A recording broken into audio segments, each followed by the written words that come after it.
Okay, uma uthenga imoto, residual balloon value noma cha. Igama lami Eddy Magane, branch manager at Mit-Mak Motors. Let's get into it.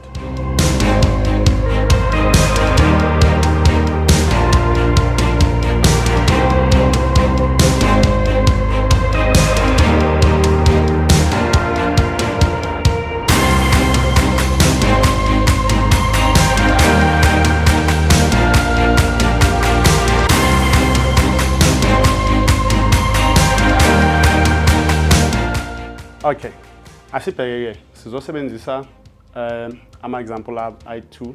So, kweyokuqala sizothenga imoto ngaphandle kwayo residual or i-balloon value. So, imoto yethu kuzoba u-200, right? And then sizoyithengisa over u-72 months and nge-residual u-0.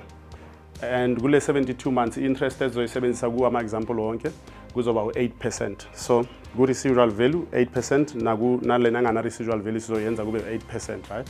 So, mawuthenge imoto ka-200 over 72 months, right? Mawuqeda ukuyibhadala after 72 months, i-value ezabe isele emotweni yakho is around 70,000, right? And then i-installment yoba around 3,581. Okay, so i-residual isiza ngani? I-residual isiza ngoba ngama-term afanayo 8%, 72 months, 0 deposit still, nge-35% residual. Umehluko uba lana ke. Installment isuka from 3,581 to a lesser 2,850 per month. Yabona? So uyakwazi ukuthi ungasave and then ikunceda makube ufuna ukuthenga imoto engathi idurile ukundlula lebo uyithandile. Uyakwazi ukuthi ungayi-afforda because of i-residual, yabona? And then okunye okuhle ongakujabulela ukuthi i-installment iba lower, yes, and then ungakwazi ukuthi ungathenga imoto engathi idurile ukundlula lebo uyithenge ngaphandle kwe-residual.